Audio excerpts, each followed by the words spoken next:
Hi guys, Olive here. Here today to talk to you about some mainly non-bookish things that I have been loving so far this fall. I've done 2 other videos like this so far this year. I've done one for every season and it seems like people tend to like them. I get requests to do more of them, so I thought it would be fun to do at least one for every season this year. So let's hop right into it. If you saw my previous 2 favorites videos, then you probably heard me say that I have historically been a very bad movie watcher. For whatever reason, I lack the attention span to sit down and watch an 1.5 to 2 hour long movie. I'm good about watching TV shows, but there's something about being able to stop after 20 to 40 minutes, whereas a movie you kind of have to commit to the whole thing. It gives me the heebie-jeebies. I typically don't like it. But since making my own watch list on justwatch.com, I have been getting better about it. And there are 2 things that I have watched recently that I wanted to bring to your attention because I really loved them and I thought you might like to hear about them. The first one is a movie and it is called Booksmart. It stars Caitlin Denver and Beanie Feldstein. It's essentially about 2 best friends in high school. They're joined at the hip. They are very focused on their grades, on being high achievers. But right before graduation, like on the last day of school, they find out that their peers, their classmates, who have spent a lot of their own time partying instead of spending all of their time focusing on school, their classmates have also gotten into top-tier colleges without needing to dedicate their entire lives to studying. They could do both. So our 2 main characters feel extremely left out. They feel like they've skipped the whole high school experience because they've poured all of their time into studying. So they decide they're going to make up for it on the night before graduation. They're going to go out and have as wild of a night as possible. Tony, that's my husband, and I spent pretty much this entire movie howling with laughter. There was basically no scene that didn't land except for one scene, which if you've seen this movie, you probably know which one that is. But I absolutely loved this. I thought it was perfection, except for that one scene.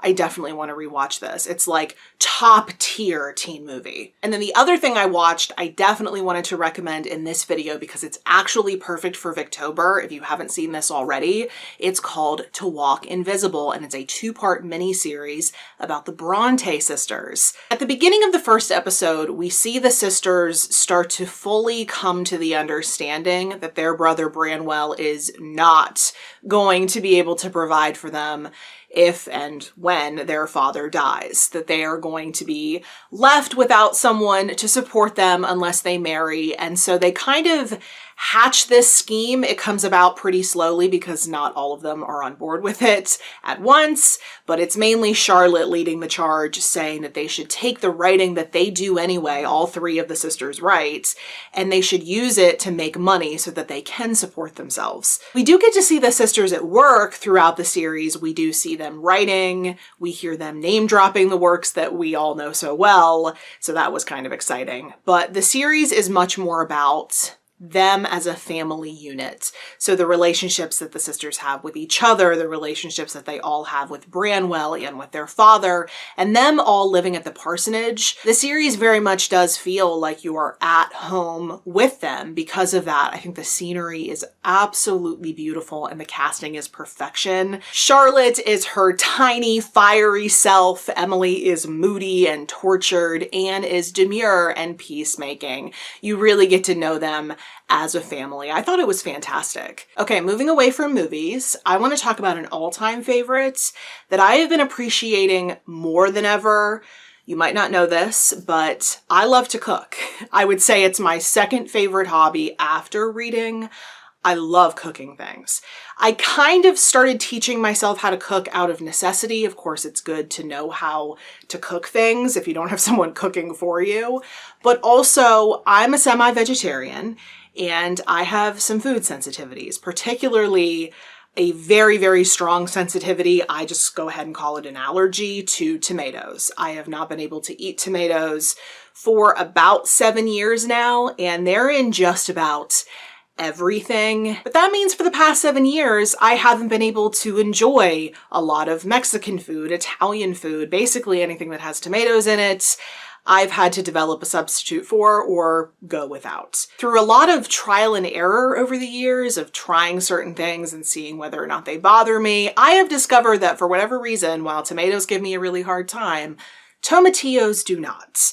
I don't know why, but I'm grateful. I'm actually growing my own tomatillo plant in the backyard. It's actually 3 to 4 individual plants that have kind of fused into one monster of a plant. It is taking over our walkway. And with those tomatillos, I can make salsa, I can make green chili, and I can also make my own pizza sauce. I also use my own parsley that I grow in my garden, and I use Penzeys Italian herb mix. This is no joke, the best Italian seasoning on the planet. This makes every single dish that's meant to be Italian in some way about 1,000,000 times better. I use this in my homemade tomatillo pizza sauce. I've also been using a lot of this in this new recipe I've been developing. It is a carrot and beet based bolognese. I haven't perfected it yet. It is still in the works. I have some tweaks I need to make to it, but it means that I get to have bolognese. As you can see, I use a ton of it. I actually need to order more of it here pretty soon. Running out of this is like a catastrophe in this household, but I also use a ton of this other one I want to show you. I can see my husband's been getting at this one because we're running low on this one as well. This is the Sunny Paris seasoning. This has purple shallots, chives, green peppercorn, French basil, French tarragon, chervil, bay leaf, and dillweed. This is the single best seasoning to put on scrambled eggs. Every single person I ever have had over for brunch, and I make them scrambled eggs using the Gordon Ramsay method with this seasoning, a little bit of salt, pepper, and then some very mild cheese like a Havarti or even Swiss. They are then converted to wanting this only on scrambled eggs. I swear it is like the best thing in the entire world, and that's why we're almost out of it. So yeah, Penzeys spices. I have been a fan for a very long time, but I wanted to tell you about them because I've been using more of their products than ever. I've been cooking even more than I was before now that we've been spending so much more of our time at home. We do have our own Penzeys Spices store here in Pittsburgh. It's in the Strip District, but I don't go out in-person shopping very much anymore. So these are available online. I get them shipped to me. I'm assuming if you're in the States, you can get them shipped to you as well. I don't know if they do international shipping. Next, I want to show you something beverage related. It seems like I always have a beverage that I'm talking about in these favorites videos. I really like beverages, but in this video, I want to show you a beverage vessel, and that is my cauldron mug. I got this a few weeks ago, and it has very quickly become my new favorite mug for tea. Not only can it hold just so much liquid, but it's also the perfect hand warmer because it's so round, and it also has these little feet like a little cauldron, so it's basically its own coaster. I ordered this from a store called The Weeping Glass. You can see their logo here on the front. They are this strange little store in the Allentown neighborhood of Pittsburgh. They sell all of these macabre oddities. It's very dark, but totally up my alley. If you saw my reading room tour, that's where I got my Radium poster. I'll put a link to their store down below if you want to go check them out. They are absolutely amazing. I don't mean to tease you with this mug because they do not currently have it in stock. However, the woman who makes them, she's also local to Pittsburgh. She has her own Etsy shop. So I will also include a link to that. I think she is currently out of stock of all mugs for Halloween, including the ones that are like this, which is a good problem to have. I'm glad she's moving them so quickly, but she does have a lot of other products if you want to check them out. And in case you want to bookmark it, in case she has them available later, I do think she makes quite a few of this style. Something that's been bringing me a lot of joy over the past couple of months, which I have desperately needed, is the fact that I finally signed up for Ipsy. If you've never heard of them, they're a makeup subscription service. You pay a flat fee and they send you a little bag full of, I would say, premium-sized makeup samples every month. I have been using the same makeup products for years and years and years. I will find one thing that works, or at least I think it works decently enough, and just stick with that regardless of whether or not there's something else out there that could be better. I think the reason I do that is I just don't want to spend the money on something if I'm not just absolutely certain that I'm going to love it, that it's going to work for me. I think that's also the reason I won't buy new novels in hardcover anymore. Just got burned way too many times. And just like new hardcovers, makeup is really, really expensive. I don't want to buy a full-size product if I don't know for certain that I'm going to use all of it. I really don't like being wasteful. I was raised by a single mother. We waste nothing in this house. But because of that, I totally forgot how fun it is to try a new product to see if it works for you. And I get that joy back in my life now because I pay a small, I consider it small, flat fee to have these 5 small products come to my house every month. I get to look forward to what's in there. It's been something to look forward to, and I really need that. And there have only been 1 or 2 things that I've received in my Ipsy bag that I haven't ended up liking, and in those cases it's mainly just I don't like the color on me. But there was one product that I absolutely fell in love with that I went on to order a full-size product, and it is this CC cream. I don't know if anyone's noticed this, probably not, but I don't use a traditional foundation. I don't really need that kind of coverage. I have decent skin. It's not getting better as I age, but it's always been pretty decent. I don't break out or anything like that. The only thing with me is that I get extremely red. I'm very fair complected, so you notice it immediately. I have always been that way. I probably will always be that way.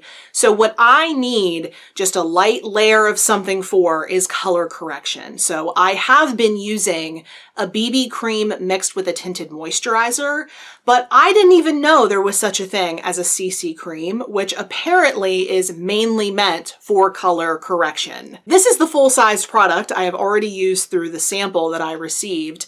I put that on my face the day I received my Ipsy bag, and I was immediately in love with it. It is a little bit more full coverage than the BB cream tinted moisturizer mixture I've been using, which is good for days like today when I'm filming. I need makeup or else I get washed out by the lights. It's just what I need. But I am absolutely in love with this product. It does exactly what I need it to do. It goes on perfectly. It blends perfectly. It color corrects absolutely flawlessly. It's good for my skin. It has SPF 50 in it, which I clearly need. This stuff is amazing, as is my Ipsy bag. I will be forever grateful that they introduced me to this. I can't wait to see what they're going to send me next. I will put links to this product and to Ipsy in general in the description box below. Full disclosure, that link to Ipsy is a referral link. I'm not affiliated with the company. They are not paying me in any kind of way.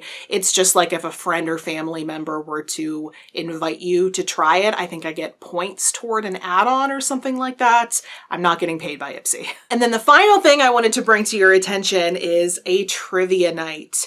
That's right. You no longer need to be in Pittsburgh to experience what I consider to be the most challenging and most fun trivia experience ever. The company is called Radical Trivia, and it is run by an extremely talented man named Jared. It's every Tuesday and Thursday night at 8:30 p.m. Eastern Standard Time. He does recommend that you show up at 8 though, just so you can be all prepared and ready to go. It is very challenging, but you don't need to be a specific type of person. You don't need to have a specific area of expertise in order to know the answers and have a good time.